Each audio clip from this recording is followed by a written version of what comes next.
Hey, everybody. Thanks for checking into our latest TDR Trade to Black podcast. I'm your host, Shad Dales. Last month, we had George Arcos, CEO of Verano Holdings, on to talk about their latest numbers, which included $202 million in revenue, along with 56% in gross margins. Some important numbers and some key numbers as the turnaround story continued here in 2025 for the company. So how did they achieve this?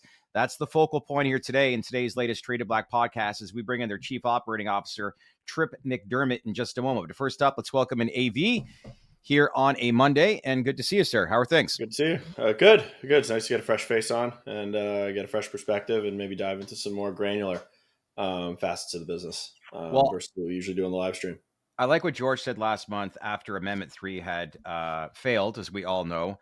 But he basically just owned it. And from there, their turnaround story has begun. So it was good latest earnings. And as we best describe the earnings season for a lot of companies, it was holding their ground. But Verano definitely held theirs and more. So with that, let's find out more and welcome in their Chief Operating Officer, Tripp McDermott. Good to meet you, sir. How are things? Likewise. Thanks for having me.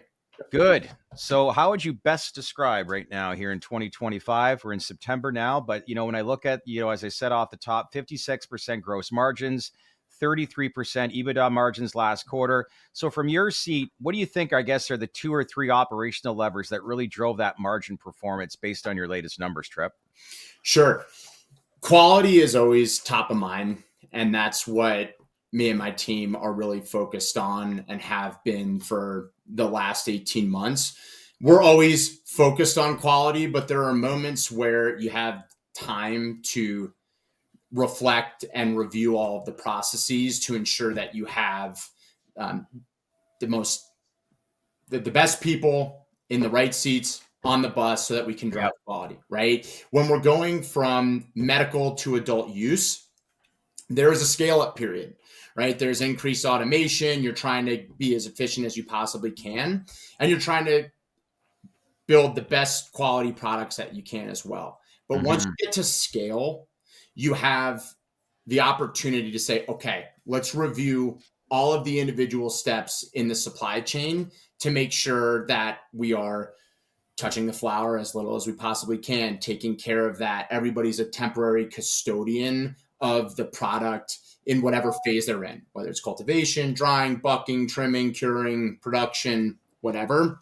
Yep. We want to make sure that we're reviewing all of those processes. And in certain cases, it might mean that we're taking out some of the automation that we've implemented to get to scale because it's been hurting the product or devaluing a specific product, right?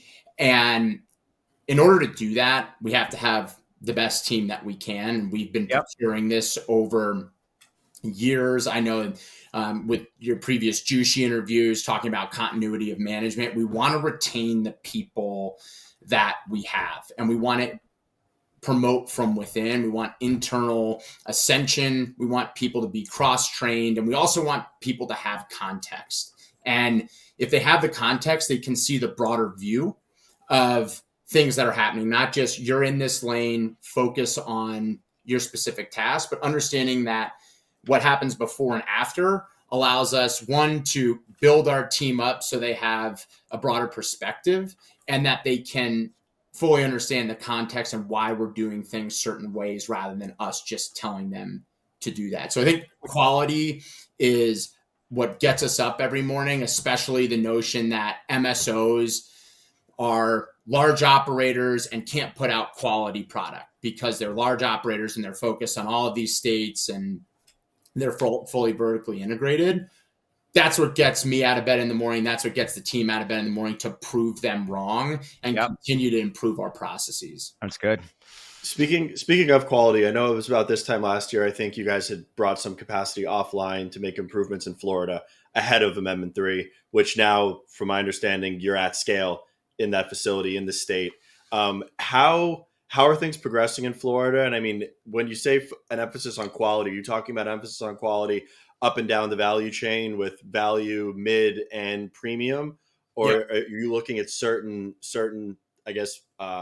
facets within there that there's more focus on quality?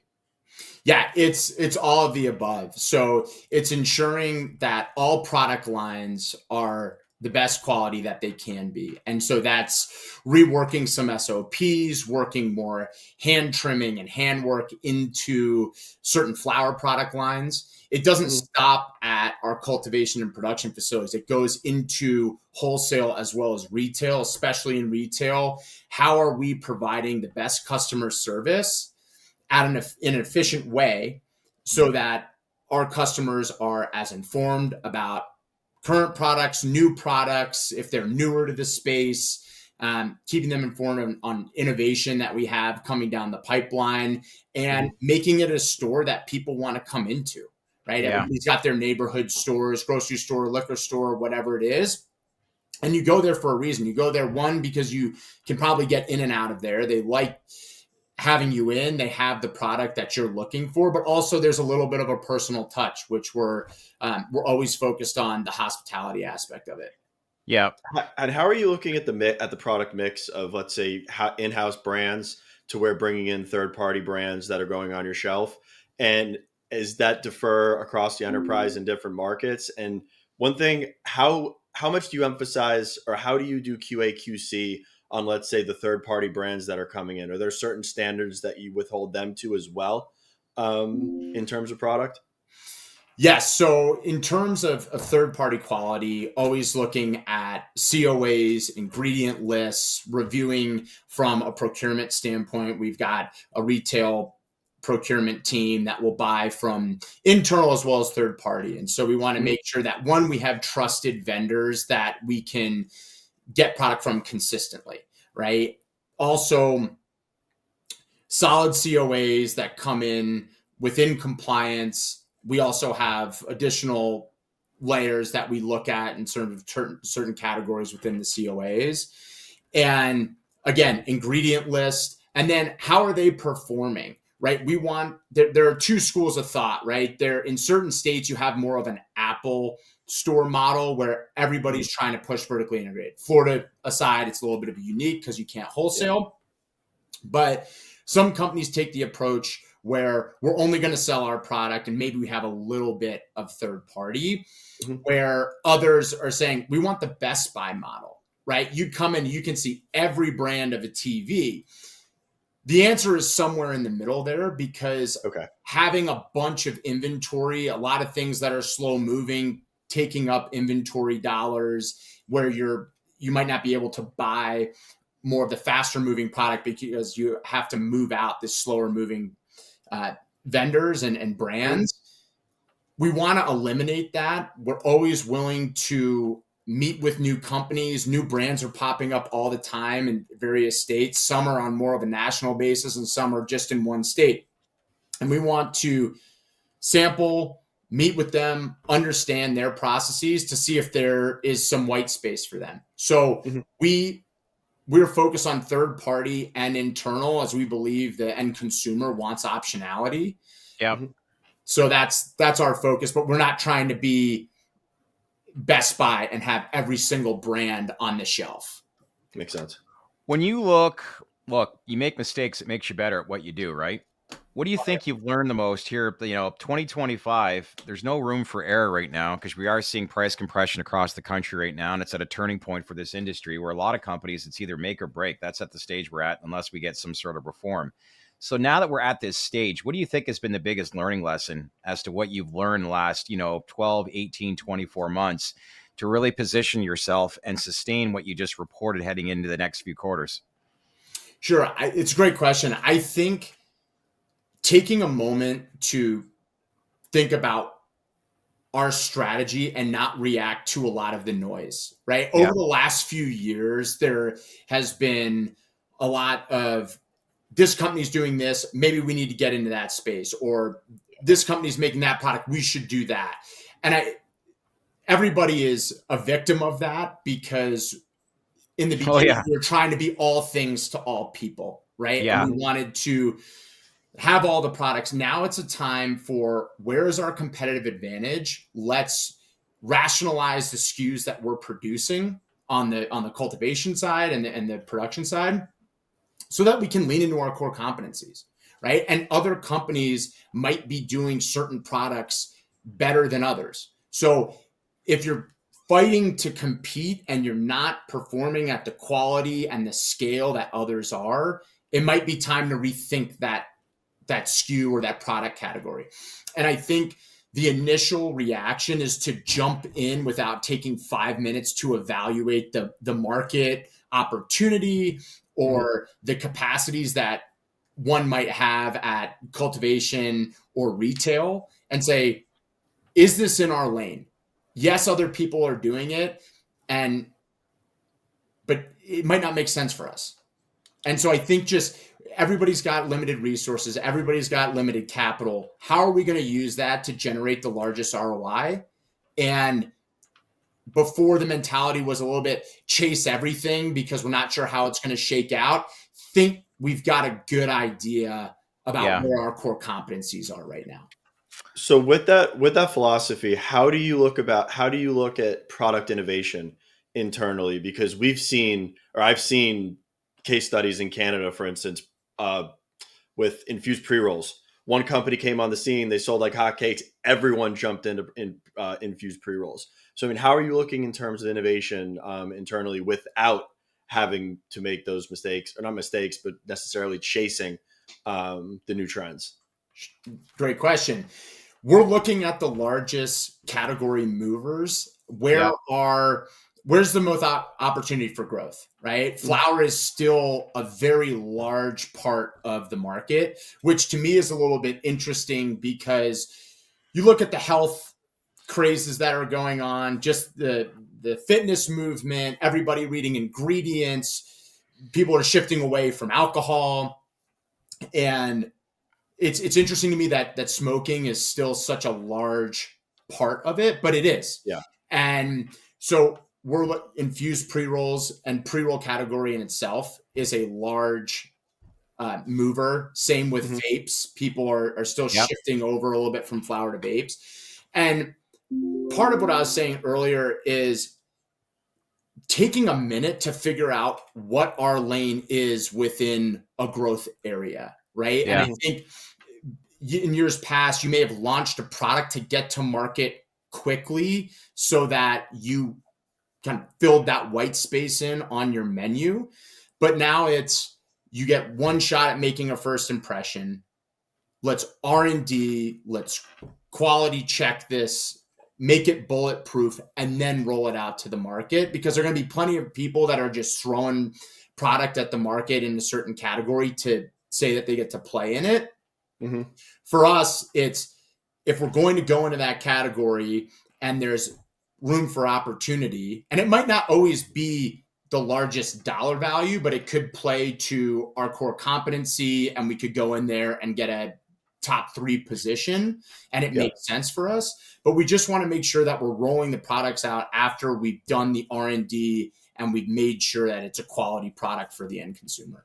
Yeah. Is that one of the main reasons why we haven't seen Verano jump into the Delta 9 hemp beverage trend that we're seeing, that all of your peers have kind of jumped in head first? Yeah. And I'm not sure, we obviously don't get much transparency around the numbers. It's either they're making money or it's more of a wait and see approach, loss leader, just to get the brand into those channels outside of the dispo angle. Yes, I think right now with the drinks, there obviously is a flood. And so the initial reaction is let's jump in. And when you evaluate the market as a whole, it's very bifurcated, right? Yeah. It's reminiscent of CBD 8 years ago, right? It was a huge topic. It was a buzzword. It's a big space. But when you look at it, it's very bifurcated and it's a little messy. And so we're evaluating it. We're looking at it.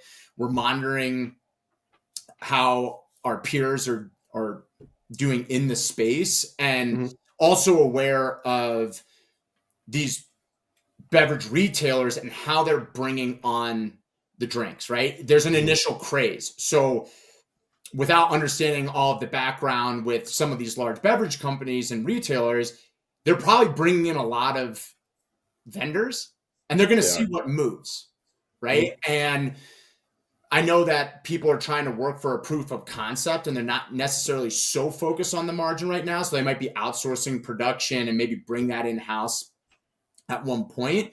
but it's highly bifurcated. There are a lot of players in there. I think that these retailers might be sitting on a fair amount of stock. Certain states are moving faster than others. You got the Carolinas, Texas, Minnesota. There's some states that are moving a lot faster than others. But we just want to make sure, is that the best use of our capital?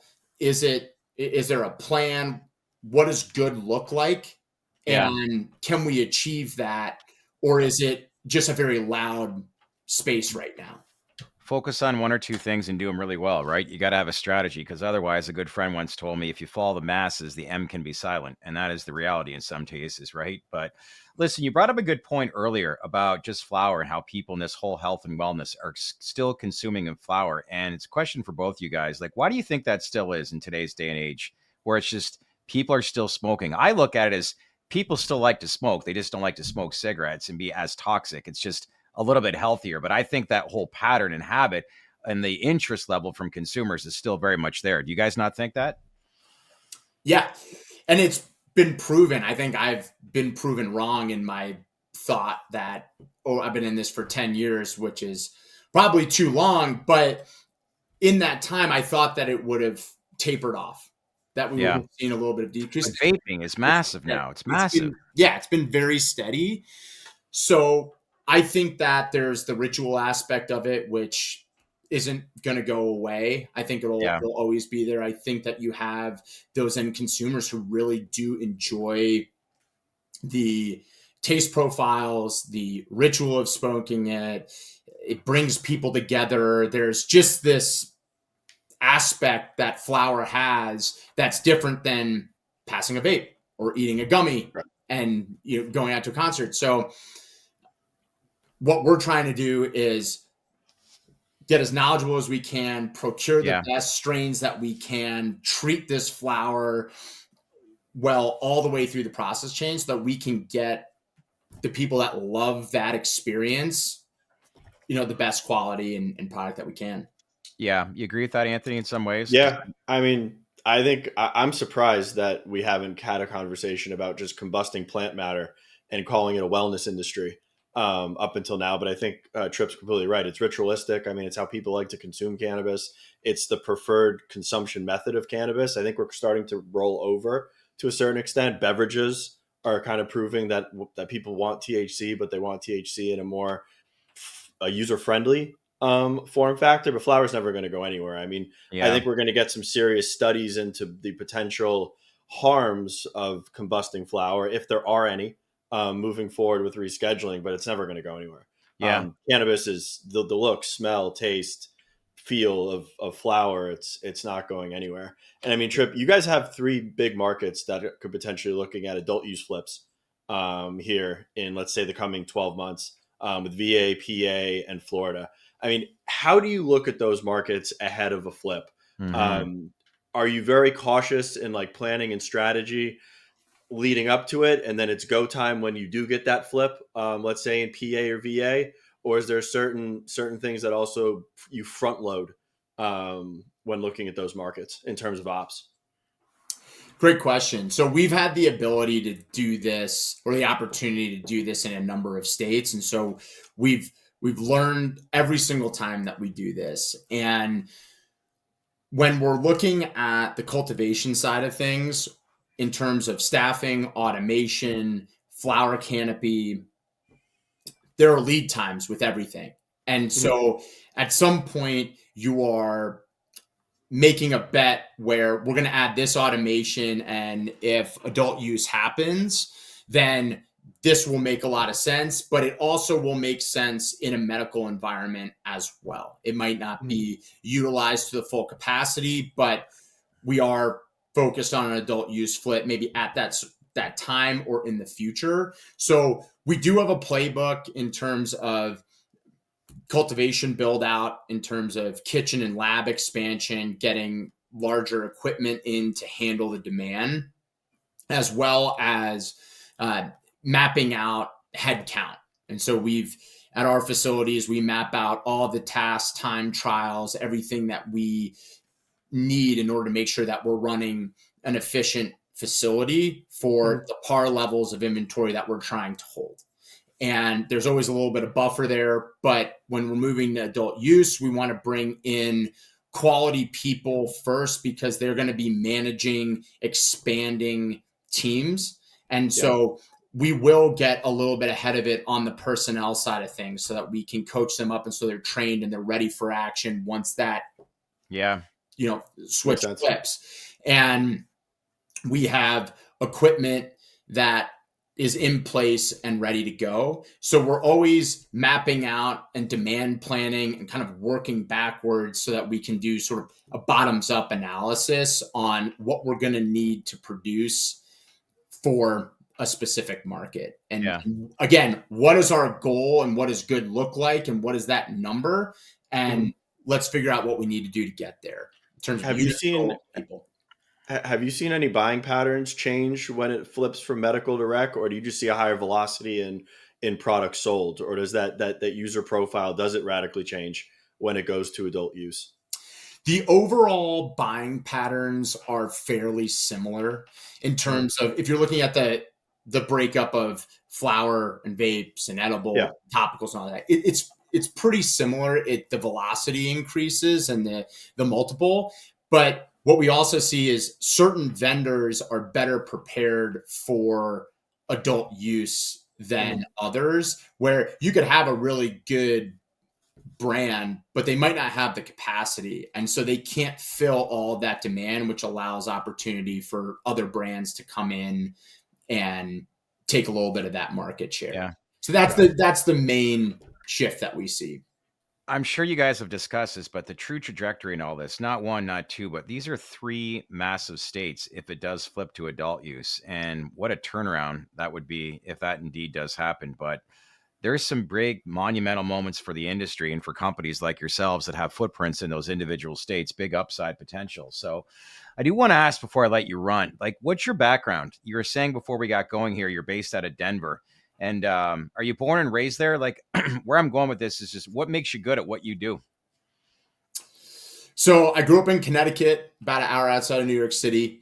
Went to school in Boston and then moved to New York City after school, where I was working in finance in the oil and gas space. So we were financing upstream oil and gas companies and spending a lot of time in Texas and Oklahoma and North Dakota, and Denver is a big oil and gas hub also. And so I was coming out here and the flip from medical to adult use happened. And I kept walking into dispensaries. I saw dispensaries popping up. I would go to my oil and gas meetings during the day and then by night go and talk to bud tenders or anybody who would talk to me really and grab product. There's a phone number on the back. Most of those didn't go anywhere because. So you were just curious at drumming up conversations with bud tenders to get to know their business more. Yeah. And try to figure out, I was just very intrigued by it. And so I started cold calling any company that had a working phone number on the back of their product and would say, hey, I'll take you out for dinner next time in Denver if you tell me a little bit about the industry. Because back then there were no websites, there was no MJ fact book, there was nothing. They'd put a bag over your head when they took you to a cultivation site because they didn't want you to come back and rob them. So I kept going back to New York and I would wake up with anxiety that I wasn't in the space. And I took that as a sign that I should probably try to do something about it or tell myself, forget it, you're not going to do it. At that time, Colorado had gone, California was right behind it, Oregon, Washington. I thought the train was leaving the station. The train was not leaving the station at that time, but I was happy to get on it.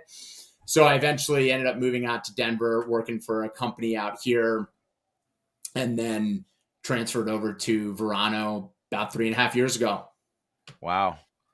That's a heck of a story to be calling numbers in the back just to learn more about the company. So you saw a vision that right then and there you want to get into the industry, correct? That was what I thought. And so I did it. And I've loved the transition. I always thought if it didn't work out, I could go back to finance and oil and gas. And I love that industry. But this was just something that my gut was telling me I had to do. Well, I feel like the industry, and Anthony, you could probably agree with this. It doesn't matter what title you have within a company. I feel like everybody within the actual company itself feels like an entrepreneur. It's something new, don't you think? Yeah. Take the trash out too.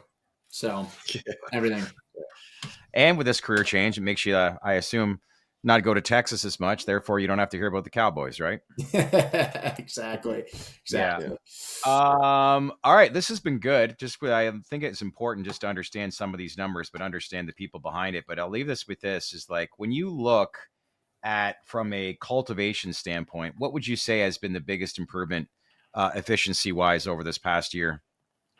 For us, it's a blend. It really comes down to relaying the knowledge and making sure that we have the most knowledgeable people on the team as possible. And like I said before, kind of creating the context so that they understand why we're doing something. It's one thing to go in there and just say, we're changing this process.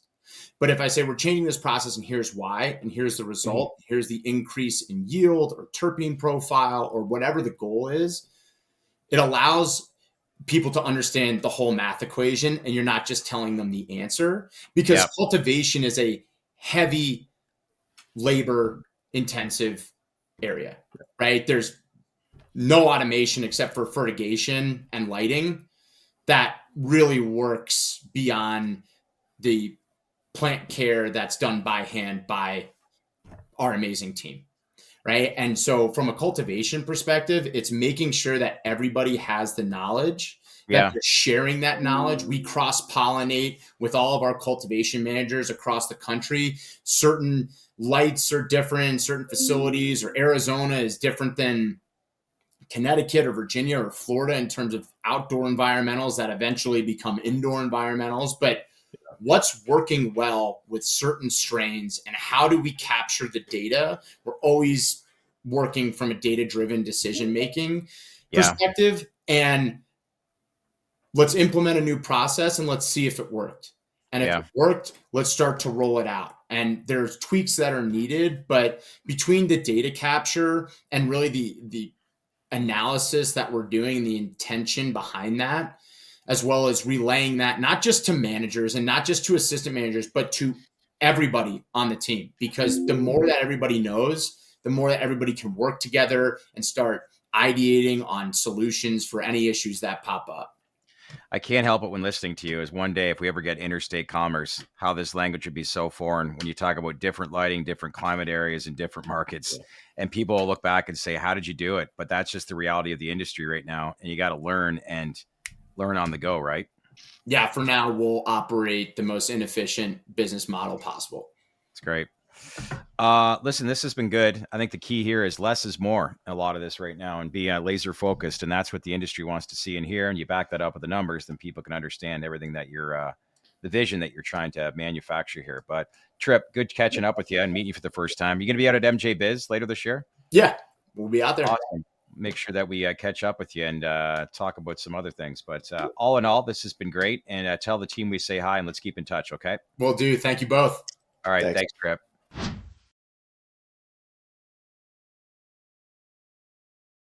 So, what'd you think of all that information? Some interesting stuff that we just learned once again here at the TDR Traded Black podcast. Let's keep the conversation going. So leave your comments below. We'd love to get your feedback. As usual, if you have time, make sure to like, subscribe, and smash on that bell for all notifications. And stay connected with us here at the Trade to Black podcast. Thanks for watching, everyone.